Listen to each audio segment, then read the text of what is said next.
Hello students, welcome back to our YouTube channel booster nursing career point.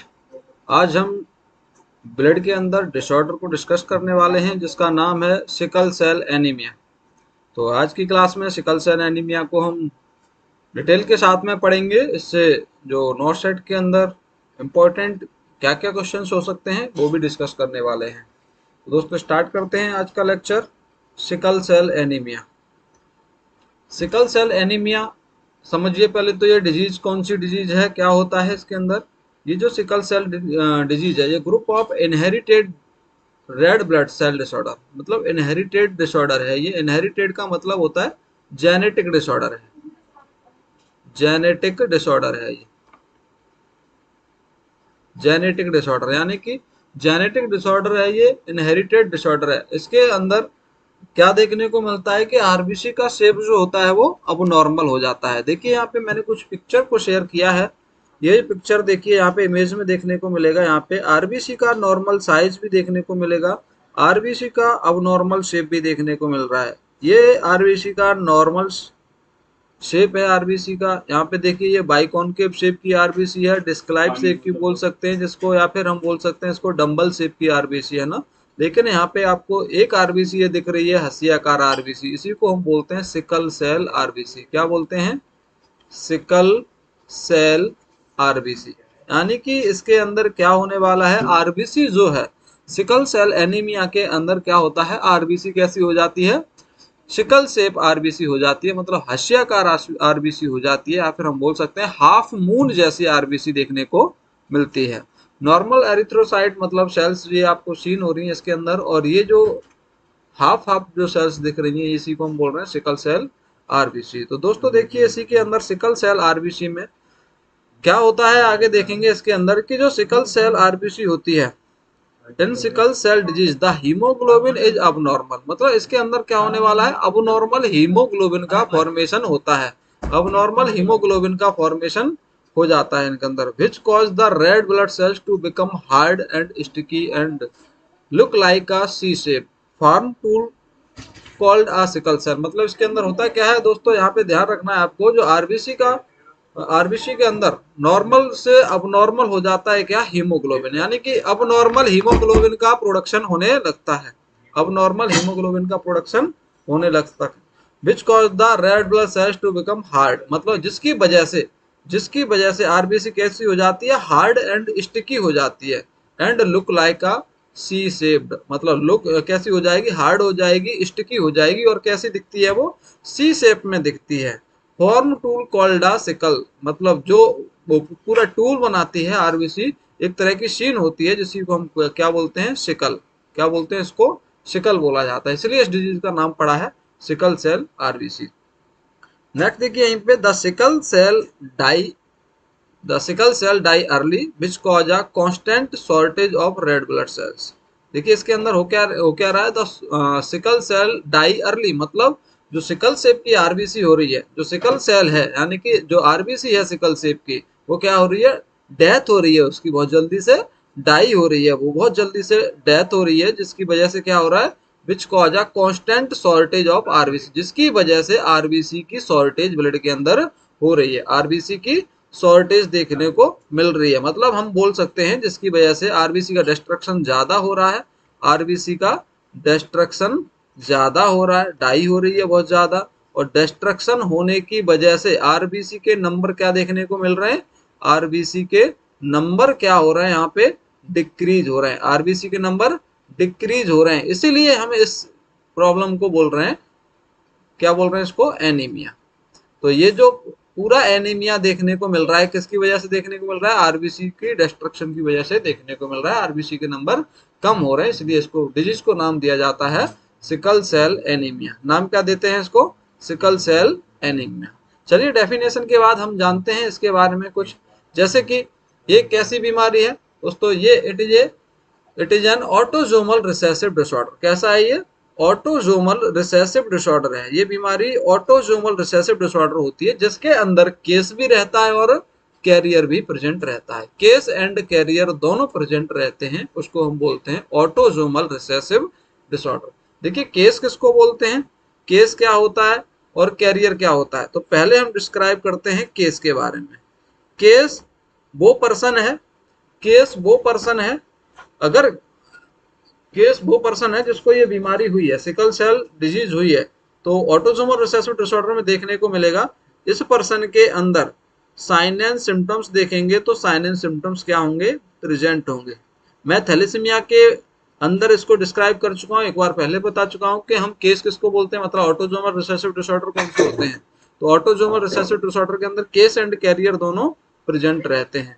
उसमें से हम देख रहे हैं साइन एंड सिम्टम्स में, साइन एंड सिम्टम्स कौन से पर्सन के अंदर प्रेजेंट रहेंगे, एक केस होगा दूसरा कैरियर होगा, एक केस होगा दूसरा कैरियर होगा। तो साइन एंड सिम्टम्स जो शो होंगे वो केस में शो होते हैं, दूसरी तरफ साइन एंड सिम्टम्स प्रेजेंट नहीं होते हैं, मतलब साइन एंड सिम्टम्स क्या रहेंगे, कैरियर के अंदर एब्सेंट रहते हैं।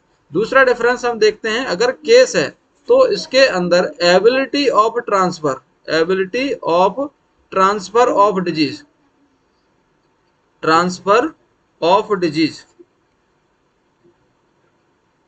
Ability of transfer of disease, यानी डिजीज के ट्रांसफर होने की एबिलिटी क्या होगी, इधर प्रेजेंट होगी, क्या होगी, प्रेजेंट होगी। और दूसरी तरफ देखोगे आप कैरियर के अंदर ability of transfer of disease, ability of transfer, transfer of disease, of disease क्या होगी इसके अंदर एब्सेंट, मतलब ये भी इस साइड में क्या होगी, प्रेजेंट रहेगी। दोनों साइड में ability of transfer of disease present रहेगी।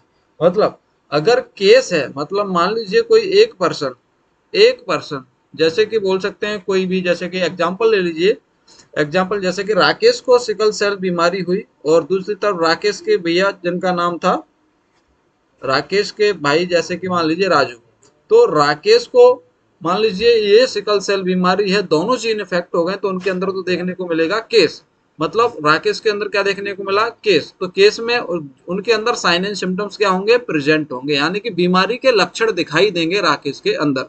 दूसरा डिफरेंस देखेंगे इसी के अंदर ही, राकेश, अब ये जो बीमारी है राकेश अपने बच्चों में भी ये बीमारी देखे जाएंगे, राकेश अपने बच्चों में भी ये बीमारी देखे जाएंगे, यानी कि केस के अंदर साइन एंड सिम्टम्स भी शो होंगे और दूसरा एबिलिटी ऑफ ट्रांसफर भी प्रेजेंट होगी, एबिलिटी ऑफ ट्रांसफर भी प्रेजेंट होगी, यानी दोनों चीज प्रेजेंट है, उसको तो हम बोलते हैं केस।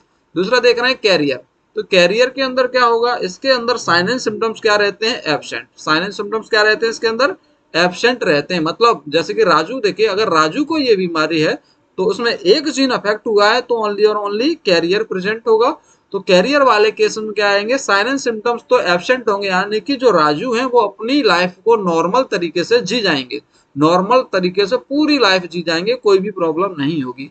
बट उनके जीन में ये बीमारी है, वो अपनी बीमारी को बच्चों में देके जाएंगे, बच्चों में देके जाएंगे, यानी कि एबिलिटी ऑफ ट्रांसफर तो दोनों तरफ प्रेजेंट होगी, चाहे केस की बात करो या कैरियर की बात करो, एबिलिटी ऑफ ट्रांसफर तो दोनों में प्रेजेंट रहती है। बट अगर हम बात करें साइन एंड सिम्टम्स की, तो केस में प्रेजेंट होते हैं साइन एंड सिम्टम्स, कैरियर में प्रेजेंट नहीं होते हैं। केस एंड कैरियर दोनों ही देखने को मिल सकते हैं इस बीमारी के अंदर। अगर एक जीन अफेक्ट हुआ है तो ओनली कैरियर देखने को मिलेगा, अगर दोनों जीन अफेक्ट हो गए हैं, किसी भी क्रोमोसोम के दोनों जीन अफेक्ट हो गए तो आपको केस देखने को मिलेगा। क्लियर दोस्तों, तो यहाँ पे हमने देखा है यहाँ पे ऑटोसोमल रिसेसिव डिसऑर्डर क्या होते हैं। यहाँ पे नेक्स्ट इंपॉर्टेंट पॉइंट आपको ये देखना है कि ये कौन से क्रोमोसोम नंबर की बीमारी है, कौन से क्रोमोसोम के नंबर की बीमारी है। चलिए, इसमें डिफेक्ट कौन से नंबर का क्रोमोसोम्स होता है, तो इंपॉर्टेंट है, बहुत ही इंपॉर्टेंट है, 5 स्टार मार्क्स देंगे इसके अंदर कि सिकल सेल डिजीज है उसमें कौन से नंबर का क्रोमोसोम अफेक्ट होता है। तो लिख लेना, it is an abnormality of abnormality of 11 number chromosomes, 11 number chromosomes, 11 number chromosomes, यानी कि जो 11वें नंबर का क्रोमोसोम है उसके अंदर अबनॉर्मलिटी देखने को मिलती है। किसके अंदर अबनॉर्मलिटी, किसके अंदर 11 नंबर क्रोमोसोम के अंदर देखने को मिलती है। क्लियर दोस्तों, चलिए, ये जो बीमारी है इसके अंदर क्या होता है, हेरिडिटी या जेनेटिक प्रॉब्लम है। ये क्या है, जेनेटिक प्रॉब्लम है, जेनेटिक प्रॉब्लम, इसके अंदर एक पर्सन से दूसरे पर्सन में ये बीमारी ट्रांसफर होगी, यानी एक जनरेशन से generation to generation, generation to generation क्या होती है, बीमारी ट्रांसफर होती है, ट्रांसफर होती है। कितना चांस ट्रांसफर है, एक कोई भी पर्सन अफेक्टेड है तो उसके चिल्ड्रन में कितना परसेंट ट्रांसफर होने के चांसेस हैं, तो यहाँ पे 100% ट्रांसफर होने के चांसेस रहते हैं। कितना, 100%। ये एक जनरेशन से दूसरी जनरेशन में ये बीमारी जाएगी। जैसे कि मैंने बताया राकेश और राजू, दो मैंने एग्जाम्पल लिए थे। अगर राकेश या राजू में से कोई अफेक्टेड पर्सन है तो उनके बच्चों में ये बीमारी 100% जाएगी। ऐसा नहीं है कि उनके बच्चों में ये बीमारी ट्रांसफर नहीं होगी, उनके बच्चों में भी ये बीमारी ट्रांसफर होगी। चलिए नेक्स्ट, होता क्या है इसके अंदर, होता क्या है वो भी आपको याद रखना है कि इसके अंदर होता क्या है, abnormality of beta globin, abnormality, abnormality of beta globin, beta globin. मैंने आपको जब हीमोग्लोबिन पढ़ाया था, हीमोग्लोबिन बताया था, तो हीमोग्लोबिन को बनाने के लिए आपको क्या चाहिए था, एक तरफ आपको हीम चाहिए था और दूसरी तरफ आपको ग्लोबिन चाहिए था। यही मैंने बताया था आपको। यहाँ पे हम बात कर रहे हैं ग्लोबिन की, तो ग्लोबिन के अंदर दो चेन बताई थी मैंने, दो alpha chain, two alpha chain, और दो ही बताई थी मैंने बीटा चेन, बीटा चेन। वो भी कितनी थी, दो थी। तो दो अल्फा चेन और दो बीटा चेन प्रेजेंट रहती है। इसमें से डिफेक्ट किसमें देखने को मिलता है, बीटा चेन के अंदर। अल्फा चेन इसके अंदर क्या रहती है, नॉर्मल। अल्फा चेन क्या रहेगी, नॉर्मल रहेगी। अफेक्ट कौन सी होगी, बीटा चेन अफेक्ट होती है। तो मैंने वही लिखा यहाँ पे, कौन से ग्लोबिन की अबनॉर्मलिटी है, बीटा ग्लोबिन की अबनॉर्मलिटी है। किसकी, बीटा ग्लोबिन की अबनॉर्मलिटी होती है। कौन सी वाली डिजीज है ये, सिकल सेल डिजीज। उसके अंदर होता क्या है कि बीटा ग्लोबिन अबनॉर्मल हो जाता है, यानी कि 6th नंबर का जो अमाइनो एसिड है, 6th नंबर का अमाइनो एसिड, यानी बीटा ग्लोबिन के अंदर होता क्या है, 6th नंबर का जो अमाइनो एसिड होता है वो रिप्लेस हो जाता है। अमाइनो एसिड यानी जिसका नाम है glutamic acid, glutamic acid is replaced by, is replaced by, replaced by valine. यानी कि इसके अंदर हो क्या रहा है, 6th नंबर का अमाइनो एसिड ग्लूटामिक एसिड किससे रिप्लेस हो जाता है, वेलिन से रिप्लेस हो जाता है। किससे, वेलिन के द्वारा रिप्लेस हो जाता है, जिसकी वजह से अब नॉर्मल हीमोग्लोबिन का प्रोडक्शन होता है। किसका प्रोडक्शन होगा, अब नॉर्मल हीमोग्लोबिन का प्रोडक्शन, प्रोडक्शन ऑफ अब नॉर्मल HB। यानी कि क्या बनेगा यहाँ पे, डिफेक्टिव हीमोग्लोबिन बनेगा। एडल्ट टाइप का हीमोग्लोबिन ना बन के यहाँ पे जो HbS जो बनने वाला है वो कौन सा HB बनने वाला है, वो HbS बनने वाला है। हीमोग्लोबिन सिकल सेल वाला बनने वाला है। जो मैंने हीमोग्लोबिन के टाइप भी बताए हैं पीछे, आपको पीछे वाली क्लास में आप देखेंगे तो वहां पे देखने को मिलेगा कितने नॉर्मल हीमोग्लोबिन होते हैं, कौन से अब नॉर्मल हीमोग्लोबिन होते हैं। तो नॉर्मल हीमोग्लोबिन के अंदर मैंने HbA बताया है, HbF बताया है और HbA2 बताया है मैंने, एडल्ट टाइप 2। तो HbA2 जो प्रेजेंट होता है वो किस में कन्वर्ट हो जाता है, जिसके अंदर इस कंडीशन में HbS में कन्वर्ट हो जाता है। और HbS यही अब नॉर्मल हीमोग्लोबिन में, इसी को बोला जाता है sickle cell disease, sickle cell disease या फिर सिकल सेल एनीमिया के नाम से इसको जानते हैं। आई होप कितना आपको ये क्लास समझ में आई होगी। नेक्स्ट हम आगे डिस्कस कर रहे हैं इसी के अंदर क्या कारण होता है कि इसके अंदर अब नॉर्मल हीमोग्लोबिन का प्रोडक्शन होता है। तो मैं ये आपको बता चुका हूँ, called by point mutation in the beta globin. कहाँ पे म्यूटेशन देखने को मिलता है, बीटा ग्लोबिन चेन के अंदर। यानी कि HB के अंदर अल्फा चेन और बीटा चेन बताई थी, तो इसमें अब नॉर्मल हो जाती है कौन सी, बीटा ग्लोबिन चेन अब नॉर्मल हो जाती है। जिसकी वजह से क्या होता है, जो ग्लूटामिक एसिड होता है, कौन, ग्लूटामिक एसिड, वो किससे कन्वर्ट हो जाता है, वेलिन के द्वारा। यानी जो ग्लूटामिक एसिड है वो किससे रिप्लेस हो गया है, वेलिन से रिप्लेस हो जाता है। कहाँ पे, 6th नंबर अमाइनो एसिड पे, एट दी 6th पोजीशन पे। मैंने यही तो बताया आपको। यानी 6th नंबर का जो अमाइनो एसिड होता है ग्लूटामिक एसिड, वो किस में कन्वर्ट हो जाता है, वेलिन में कन्वर्ट हो जाता है। वेलिन में कन्वर्ट होने के बाद में इसमें देखने को क्या मिलता है, नॉर्मली जो आरबीसी की लाइफ स्पान होती है कितनी, 90 से 120 दिन नॉर्मल लाइफ स्पान है, वो डिक्रीज होके कितनी रह जाती है इस बीमारी के अंदर, 10 to 20 डेज। कितनी, 10 से 20 दिन इस बीमारी के अंदर क्या रह जाएगी, इसके अंदर इसकी लाइफ स्पान रह जाती है। यानी कि लाइफ स्पान कम हो जाती है इस बीमारी में, लाइफ स्पान कम हो जाती है इस बीमारी के अंदर। चलिए नेक्स्ट देख रहे हैं इसके अंदर आगे क्या देखने को मिलेगा, मैं यहाँ पे बता रहा हूँ आपको। लाइट का एरर है। चलिए मैं यहाँ पे बता रहा हूँ कि इस बीमारी में होता क्या है, सिकल सेल एनीमिया होता है। यानी कि सिकल सेल एनीमिया के अंदर सेल डिस्ट्रक्शन बहुत ज्यादा होगा। क्या, सेल का डिस्ट्रक्शन बहुत ज्यादा होता है, सेल डिस्ट्रक्शन इंक्रीज हो जाता है, जिसकी वजह से सिकल सेल क्राइसिस देखने को मिलती है। क्या देखने को मिलेगा, सिकल सेल क्राइसिस देखने को मिलेगी। सिकल सेल क्राइसिस का मतलब है यहाँ पे सेल डिस्ट्रक्शन बहुत ज्यादा होता है, यानी कि सेल डिस्ट्रक्शन बहुत ज्यादा होता है, सेल डिस्ट्रक्शन इंक्रीज हो जाता है, जो कि ऊपर मेंशन हो गया है इसके अंदर। नेक्स्ट देख रहे हैं, इसी के अंदर सेल डिस्ट्रक्शन ज्यादा होता है और ये डिस्ट्रक्टिव सेल कहाँ जाएंगी, सर्कुलेट होके कहाँ जाएंगी, ब्लड के अंदर जाएंगी और ब्लड के अंदर क्या करेंगी, ग्रुप का फॉर्मेशन करेंगी। क्या बनाएंगी, ग्रुप फॉर्मेशन करेंगी, यानी कि आरबीसी के ग्रुप बनेंगे। और ये आरबीसी कहाँ जाएंगे, सर्कुलेशन में जाएंगे। आरबीसी के ग्रुप कहाँ जाएंगे, सर्कुलेशन में जाएंगे और किसी भी ब्लड वेसल्स को क्या कर देंगे, ऑकल्ट कर देंगे। क्या, ऑकल्ट, यानी फंस जाएंगी ये आरबीसी कहीं ना कहीं कोई छोटी कैपिलरीज में जाएंगी और वहां पे जाके अटक जाएंगी। तो यहाँ पे क्या होगा, सर्कुलेशन इम्पेयर्ड हो जाएगा, उसको हम बोलते हैं बेसो ओकल्सिव क्राइसिस। क्या बोला जाता है दोस्तों इसको, बेसो ओकल्सिव क्राइसिस। यानी कि जो टूटी हुई आरबीसी थी, वो टूटी हुई आरबीसी कहाँ चली गई, ब्लड वेसल्स के अंदर चलेगी और ब्लड वेसल्स में जाके उसने सर्कुलेशन को क्या कर दिया, इंटरप्ट कर दिया और वहां पे पेन वगैरह कंडीशन देखने को मिलती है। उसी को हम बोलते हैं बेसो ओकल्सिव क्राइसिस। क्या, बेसो ओकल्सिव क्राइसिस। तो दो चीजें हैं इसके अंदर, सिकल सेल क्राइसिस और बेसो ओकल्सिव क्राइसिस। बेसो ओकल्सिव क्राइसिस फर्स्ट फेज होता है। क्या, फर्स्ट फेज होता है, यानी फर्स्ट फेज के अंदर बेसो ओकल्सिव क्राइसिस में इतनी प्रॉब्लम नहीं होती है जितनी की बेसो सिकल सेल क्राइसिस में इतनी प्रॉब्लम नहीं होती है जितनी बेसो ओकल्सिव क्राइसिस में देखने को मिलती है। यानी कि ये इमरजेंसी कंडीशन है। क्या, इमरजेंसी कंडीशन। तो यानी इमरजेंसी कंडीशन में क्या होगा, इसके मैनेजमेंट बहुत जरूरी है यहाँ पे इमरजेंसी कंडीशन का। तो अब हम देख रहे हैं जो बेसो ओकल्सिव क्राइसिस हुआ है, बेसो ओकल्सिव क्राइसिस हुआ है, ये बेसो ओकल्सिव क्राइसिस यानी कि ये जो आरबीसी गई है वो कहीं ना कहीं जाके तो सर्कुलेशन में जाएगी, कहीं ना कहीं तो सर्कुलेशन में जाएगी। टूटी हुई आरबीसी है, टूटी हुई आरबीसी कहाँ जाएगी, कहीं ना कहीं सर्कुलेशन में जाएगी। बेसो ओकल्सिव क्राइसिस, यानी कि अब ये देखो बेसो ओकल्सिव क्राइसिस हुआ है, मतलब यहाँ पे ब्लड वेसल्स क्या हो गई है, यानी ब्लड सर्कुलेशन क्या हो गया है, इंटरप्ट, सर्कुलेशन इंटरप्ट हो गया है।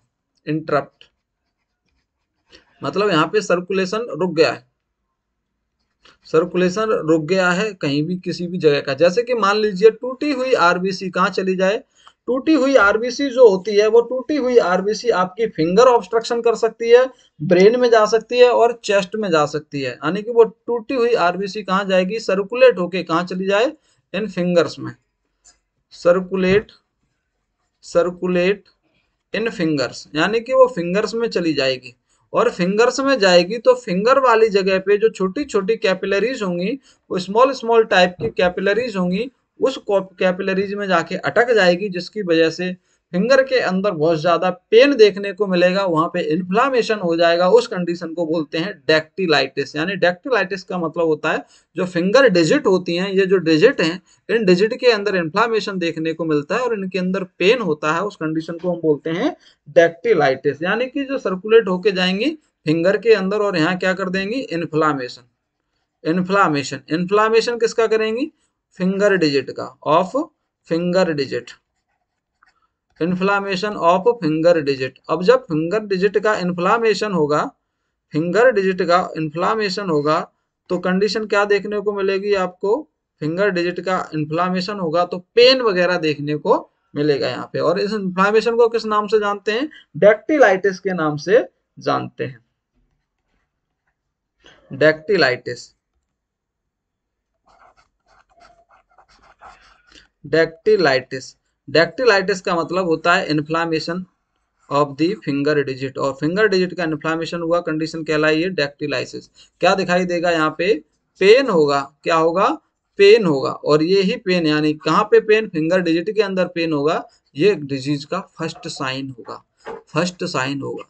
यानी कि सिकल सेल क्राइसिस के अंदर पहला साइन क्या दिखाई देगा कि जो फिंगर डिजिट हैं उनके अंदर क्या दिखाई देगा, क्या दिखाई देगा यहाँ पे, इन्फ्लामेशन दिखाई देगा, क्या इन्फ्लामेशन दिखाई देता है। दूसरा हम यहाँ पे देखेंगे, अगर ये जो टूटी हुई आरबीसी थी, डिस्ट्रक्टिव आरबीसी थी, वो आरबीसी फिंगर में ना जाके कहाँ चली जाए, जैसे कि ब्रेन में चली जाए, कहाँ, ब्रेन में चली जाए, circulate circulate in brain, brain में गई तो ब्रेन के अंदर क्या करेगी, ब्रेन सर्कुलेशन को अफेक्ट कर देगी, ब्रेन सर्कुलेशन को अफेक्ट कर देगी और वहां पे कर देगी सेरिब्रोवास्कुलर एक्सीडेंट, या हम स्ट्रोक के नाम से जानते हैं, स्ट्रोक, सेरिब्रोवास्कुलर स्ट्रोक कर देगी। जब सेरिब्रोवास्कुलर स्ट्रोक हो जाएगा, कोई भी कैपिलरीज वहां पे डैमेज हो जाएगी, कोई भी कैपिलरी डैमेज हो जाएगी, तो वहां पे आपको एक कंडीशन इस तरह से दिखाई देगी, यानी कि एक इस तरह से पफ ऑफ स्मोक,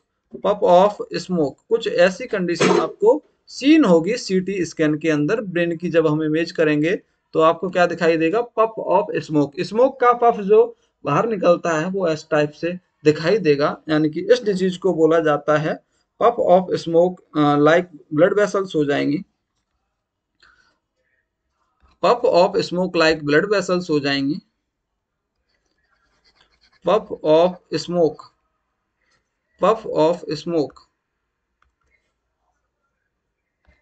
जस्ट एक second, puff of smoke like क्या हो जाएंगी, यहाँ पे ब्लड वेसल्स हो जाएंगी। ब्लड वेसल्स कैसी होंगी, पफ ऑफ स्मोक जैसी ब्लड वेसल्स हो जाएंगी। उस कंडीशन को, उस डिजीज को हम बोलते हैं मोया मोया डिजीज। कौन सी बीमारी बोला जाता है इसको, मोया मोया बीमारी बोला जाता है, मोया मोया डिजीज। किस नाम से जानते हैं इसको, मोया मोया डिजीज के नाम से जानते हैं। क्लियर दोस्तों। नेक्स्ट, अगर ये ही कंडीशन हम देखने को मिल रही है यहाँ पे कि ये जो टूटी हुई आरबीसी थी आपके फिंगर डिजिट में जा सकती है, दूसरी तरफ ये आपकी कहाँ जा सकती है, ब्रेन में जा सकती है, तीसरी ये आपके चेस्ट में भी सर्कुलेट होके जा सकती है, कहाँ पे, चेस्ट के अंदर सर्कुलेट होके जा सकती है, circulate in chest, circulate in chest. और चेस्ट में जब जाएगी तो वहां पे क्या कर देगी, वहां पे ऑक्सीजन जो एक्सचेंज कैपेसिटी है उसको डिक्रीज कर देगी, तो वहां पे क्या दिखाई देगा, चेस्ट पेन दिखाई देगा। इस कंडीशन में क्या होगा, चेस्ट पेन होगा। इसी को बोलते हैं एक्यूट चेस्ट सिंड्रोम, क्या, acute chest syndrome, acute chest syndrome. इसमें से सबसे ज्यादा कॉमन कॉम्प्लिकेशन कौन सा देखने को मिलता है, ये मोस्ट कॉमन कंडीशन है जो आपको सिकल सेल क्राइसिस के अंदर, वैसोकल्सिव क्राइसिस के अंदर देखने को मिलती है। कौन सी, डैक्टिलाइटिस वाली, फर्स्ट साइन जो दिखाई दे रहा है उसके अंदर, वैसोकल्सिव क्राइसिस के अंदर। तो दोस्तों इस तरह से ये बीमारी स्प्रेड हो सकती है, आगे जाके वैसोकल्सिव क्राइसिस कर सकती है। कंडीशन पे डिपेंड रहेगा, कंडीशन पे डिपेंड करता है कि कैसे कैसे इस बीमारी से हम प्रिवेंट कर सकते हैं, क्या क्या इसके लिए मैनेजमेंट करेंगे। तो मैनेजमेंट पढ़ने से पहले हम चीज यहाँ पे देखेंगे डायग्नोसिस। इस बीमारी के बारे में डायग्नोसिस क्या कर सकते हैं, क्या कर सकते हैं, डायग्नोसिस क्या क्या कर सकते हैं। तो इसमें याद रखना है आपको, डायग्नोसिस के अंदर एक टेस्ट किया जाता है, सिकल डेक्स टेस्ट जिसको हम बोलते हैं। टेस्ट का नाम है sickle dex test, sickle dex test, इस टेस्ट का नाम है सिकल डेक्स टेस्ट। ये जो सिकल डेक्स टेस्ट होता है ये स्क्रीनिंग टेस्ट है, कैसा, नॉट कंफर्मेटरी, ये कैसा टेस्ट है, स्क्रीनिंग टेस्ट है। स्क्रीनिंग टेस्ट किसका, स्क्रीनिंग टेस्ट है ये सिकल सेल एनीमिया का। ये डिफरेंट नहीं कर पाता है कि ये केस है या फिर कैरियर है, can not differentiate, can not differentiate, differentiate between case and carrier, between case and carrier, यानी केस एंड कैरियर का पता नहीं लगा पाता है। ओनली स्क्रीनिंग टेस्ट है ये, केस एंड कैरियर का पता नहीं लगा पाता है। क्या है ये, सिकल डेक्स टेस्ट। तो अभी इसमें जब केस एंड कैरियर का हम पता नहीं लगा पाते हैं, इसके अंदर ओनली स्क्रीनिंग टेस्ट होता है, केवल बीमारी के बारे में पता चलता है कि बीमारी है। इसको कंफर्म करने के लिए हम दूसरे टेस्ट पर जाते हैं, इसको कंफर्म करने के लिए नेक्स्ट टेस्ट पर जाते हैं जिसका नाम होता है HB इलेक्ट्रोफेरेसिस। दूसरा टेस्ट जो है नाम है HB electrophoresis, H B electrophoresis, ये दूसरा टेस्ट है। चलिए, एच बी इलेक्ट्रोफोरेसिस टेस्ट होता है, हम इसको करेंगे जब, कब करते हैं इसको, हाँ,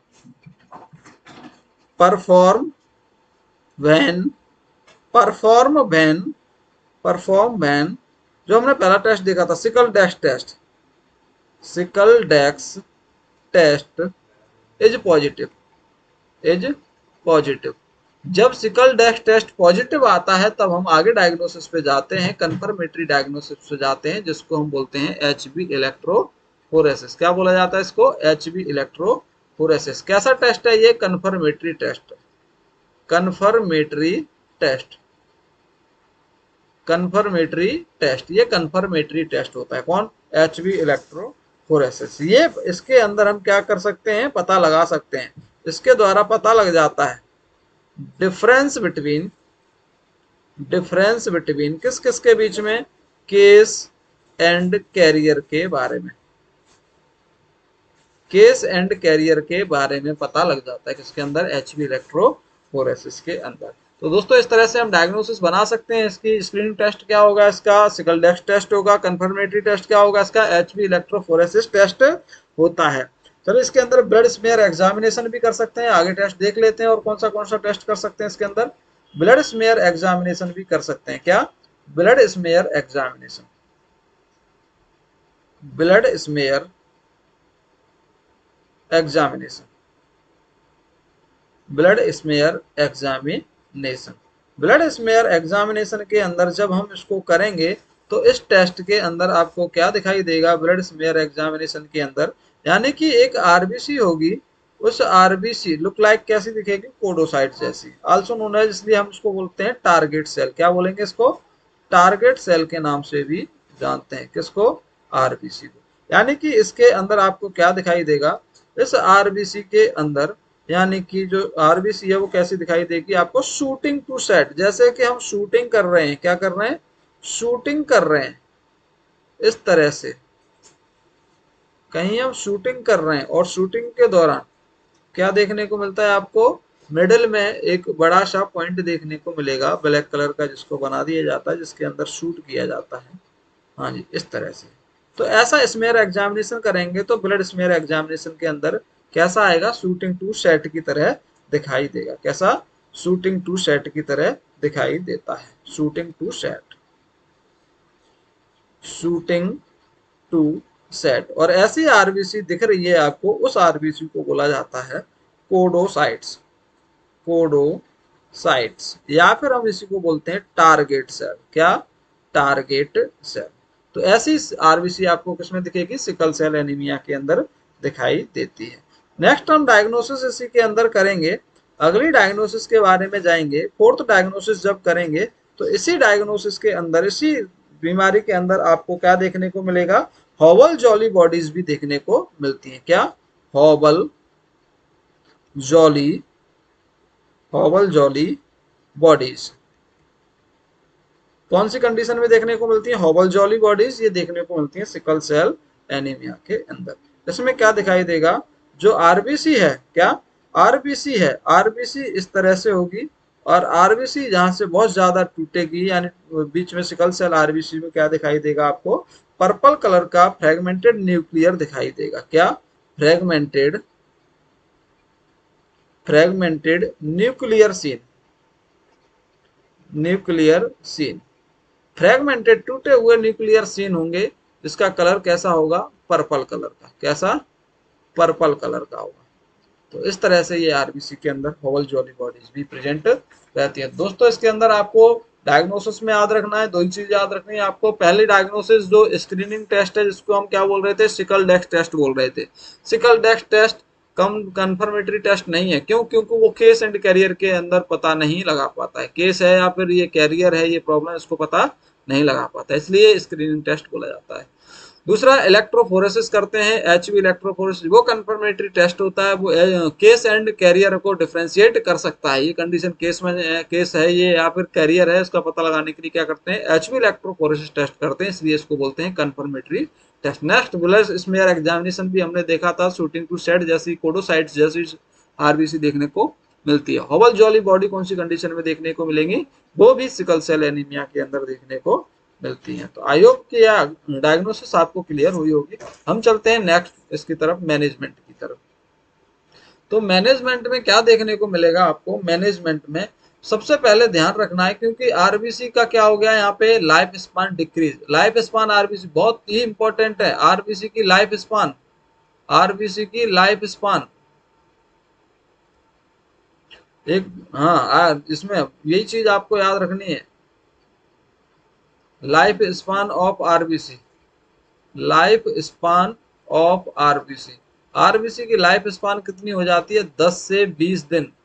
10 से 20 दिन नॉर्मली कितनी रहती है, 90 से 120 दिन नॉर्मली लाइफ स्पान होती है आरबीसी की। लेकिन इस बीमारी के अंदर 10 से 20 दिन आरबीसी की लाइफ स्पान हो जाती है। 10 से 20 दिन पे आरबीसी जो होती है वो टूटने लगती है इसके अंदर। क्लियर दोस्तों, चलिए नेक्स्ट मैनेजमेंट की तरफ चल रहे हैं। मैनेजमेंट में क्या देखेंगे, आरबीसी ज्यादा टूटती है इसके अंदर, तो यानी कि ऐसे पर्सन को क्या करना है, आपको हैवी एक्सरसाइज करने के लिए मना करते हैं।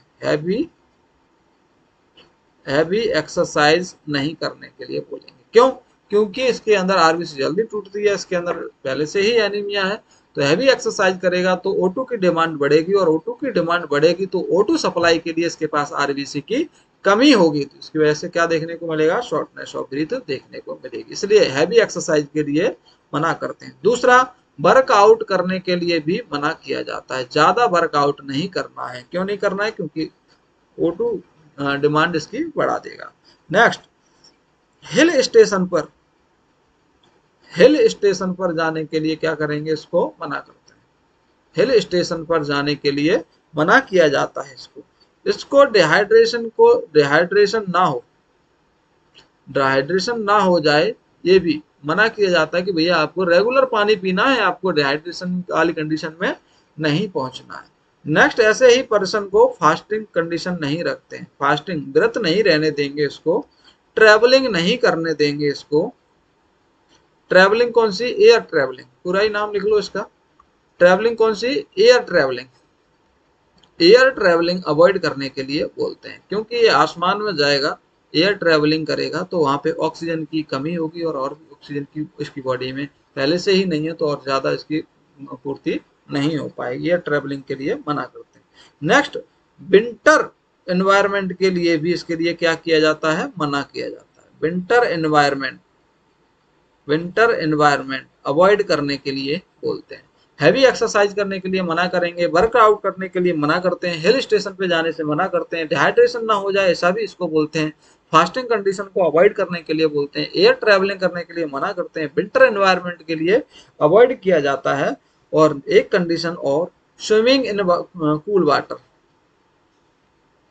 Swimming in cool water, in cool water, cool water, ऐसा भी मना करना है कि आपको ठंडे पानी में स्विमिंग नहीं करनी। ये सारी की सारी चीजें क्या करनी है, अवॉइड करनी है। क्या, अवॉइड, क्या करनी है, सारी चीजें अवॉइड करनी है। इनको अवॉइड नहीं कर सकते, इनको अवॉइड करेंगे, यानी कि ये सारी चीजों के लिए मना करते हैं। हैवी एक्सरसाइज के लिए मना किया जाएगा, वर्कआउट के लिए मना किया जाएगा, हिल स्टेशन पर जाने के लिए मना किया जाएगा, डिहाइड्रेशन से बचने के लिए बोला जाएगा, फास्टिंग कंडीशन को प्रिवेंट करने के लिए बोला जाएगा।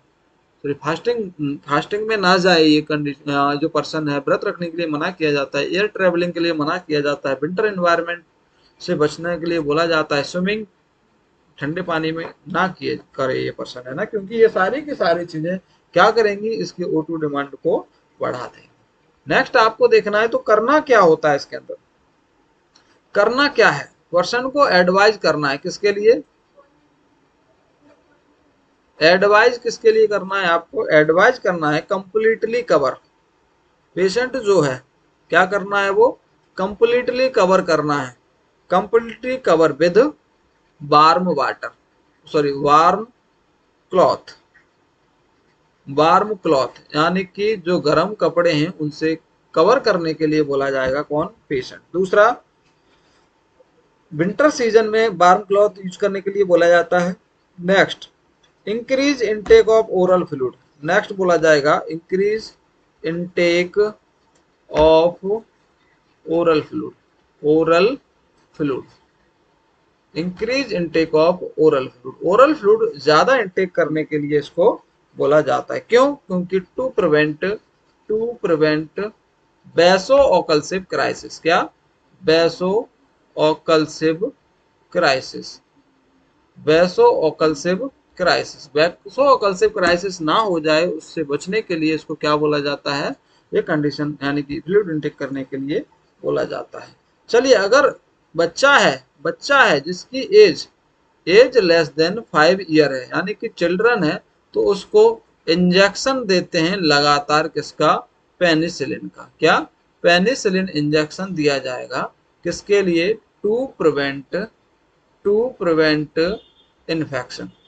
हाँ जी, कोई सेकेंडरी इन्फेक्शन ना लग जाए उसको बचने के लिए क्या देना है आपको? पेनिसिलिन का इंजेक्शन बच्चे को लगातार देते रहना है। एक कंडीशन और आपको इसके अंदर देखनी है। हाँ जी, जो एग्जाम के अंदर बार बार यहाँ से जो एग्जाम बनता है, क्वेश्चन बनता है, वो यहाँ से ही बनता है। मैं दे रहा हूँ कि सिकल सेल क्राइसिस है। कंडीशन कौन सी? Sickle cell crisis, sickle cell crisis. Condition कौन सी है आपके पास? सिकल सेल क्राइसिस है। मतलब बहुत ज्यादा आरबीसी का क्या चल रहा है यहाँ पे? डिस्ट्रक्शन चल रहा है। क्या? आरबीसी का बहुत ज्यादा डिस्ट्रक्शन चल रहा है। तो आपको इसके अंदर मैनेजमेंट क्या करना है? मैनेजमेंट क्या करना है? सबसे पहले तो हम मैनेजमेंट में करेंगे क्या? हाइड्रेशन। क्या? हाइड्रेशन मतलब आईवी थेरेपी स्टार्ट कर देते हैं। क्या? आईवी थेरेपी स्टार्ट कर दो, या फिर आपको याद रखना है कि आप इसका ओरली इनटेक बढ़ा सकते हैं। क्या? ओरली इनटेक बढ़ा सकते हैं। दूसरा, इसको हम क्या करेंगे? O2 एडमिनिस्ट्रेशन करते हैं। क्या? O2 एडमिनिस्ट्रेशन करते हैं। क्यों O2 एडमिनिस्ट्रेशन करते हैं? तो O2 एडमिनिस्ट्रेशन इसलिए करते हैं इसके अंदर क्योंकि ऑक्सीजन की कमी होती है, आरबीसी का डिस्ट्रक्शन बहुत जल्दी होता है, आरबीसी की O2 कैरिंग कैपेसिटी कम हो जाती है, क्योंकि आरबीसी इसके अंदर कैसी हो जाती है? सिकल सेप जैसी आरबीसी हो जाती है, सिकल सेप जैसी आरबीसी हो जाती है। तीसरा, इसके अंदर आपको पेन मैनेजमेंट करना है। क्या? पेन मैनेजमेंट, क्योंकि इसके अंदर क्या होता है? क्या होता है इसके अंदर? पेन बहुत ज्यादा हो जाता है। क्यों? क्योंकि आरबीसी टूटी हुई ट्रैप हो जाती है, फंस जाती है किसके अंदर? कैपिलरीज के अंदर, छोटी छोटी आर्टरीज के अंदर, जिसकी वजह से पेन देखने को मिलता है। तो ये तीनों ही अगर ऑप्शन में तीनों ही ऑप्शन अगर एग्जाम के अंदर है कि क्या मैनेजमेंट करोगे, तो फर्स्ट प्रायोरिटी पे आपको पहला ही देना है। क्या? फर्स्ट प्रायोरिटी पे आंसर क्या देंगे? हाइड्रेशन मैनेजमेंट करेंगे, क्योंकि हाइड्रेशन करोगे तो आरबीसी कहीं भी जाके ऑब्स्ट्रक्शन नहीं करेगी, सर्कुलेट होती रहेगी, जिसकी वजह से पेन नहीं होगा। सेकंड प्रायोरिटी पे आंसर देना है आपको क्या? O2 एडमिनिस्ट्रेशन का। और थर्ड प्रायोरिटी पे आपको आंसर देना है क्या? पेन मैनेजमेंट का। इस तरह से सीक्वेंस इनका बना सकते हैं।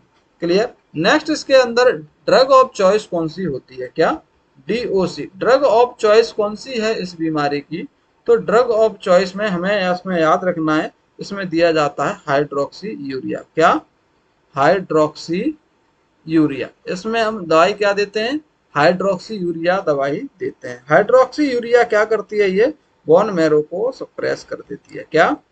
बोन मैरो को सप्रेस कर देती है। बोन मैरो सप्रेशन कराएगी। क्या? बोन मैरो सप्रेशन कराती है ये, यानी कि बोन मैरो सप्रेस कराएगी। ये क्या कराएगी? ये क्या कराएगी? जो HbS जो कि अब नॉर्मल है। क्या? HbS जो कि अब नॉर्मल है, उस HbS को कन्वर्ट करा देती है किसके अंदर? HbF में। HbS मतलब सिकल सेल वाला जो हीमोग्लोबिन है, वो HbF हीमोग्लोबिन फीटस वाले में कन्वर्ट करा देती है। और इसके अंदर HbF में कन्वर्ट कराएगी तो इसके अंदर बीटा ग्लोबिन क्या होती है? वो अब डिफेक्टिव नहीं होगी। वो कैसी फॉर्मेशन होती है? नॉर्मल फॉर्मेशन होने लगता है किसका? बीटा ग्लोबिन का। जो डिफेक्टिव चेन थी वो क्या होने लगेगी? यहाँ पे नॉर्मल होने लगती है। क्लियर दोस्तों? तो इसके आपको ध्यान रखना है, ड्रग ऑफ चॉइस कौन सी होगी इसके अंदर? हाइड्रोक्सी यूरिया होगी। क्लियर? नेक्स्ट देखिए, इसके कॉम्प्लिकेशन क्या देखने को मिल सकते हैं? कॉम्प्लिकेशन, ये बीमारी जो सिकल सेल एनीमिया है, कॉम्प्लिकेशन क्या देखने को मिल सकता है? दोस्तों, इसमें याद रखना है आपको कोलीलिथियासिस। क्या? कोलीलिथियासिस। कोलीलिथियासिस का मतलब होता है stone formation. Stone formation, stone कहाँ पे फॉर्मेशन हो रहा है? ये stone formation in gall bladder. कहाँ पे? गॉल ब्लैडर के अंदर। गॉल ब्लैडर के अंदर स्टोन का फॉर्मेशन हो जाए उसको हम बोलते हैं क्या, कोलीलिथियासिस। और कोलीलिथियासिस सिकल सेल एनीमिया के अंदर देखने को मिलता है, क्योंकि आरबीसी टूटती है, बिलिरुबिन निकलता है और बिलिरुबिन कलेक्ट हो जाता है कहाँ पर, गॉल ब्लैडर के अंदर, और वो क्या बना देता है, स्टोन का फॉर्मेशन कर देता है। दूसरा, बिलिरुबिन इंक्रीज हो जाएगा बॉडी के अंदर तो वो क्या कर देगा, जॉइंटिस। इस बीमारी के अंदर जॉइंटिस भी देखने को मिलती है। क्लियर दोस्तों, आई होप कि आपको क्लास समझ में आई होगी। अगर आपको ये क्लास समझ में आई है तो इसको लाइक शेयर एंड सब्सक्राइब करना ना भूलिएगा। चलिए मिलते हैं नेक्स्ट एपिसोड के अंदर। Thank you class.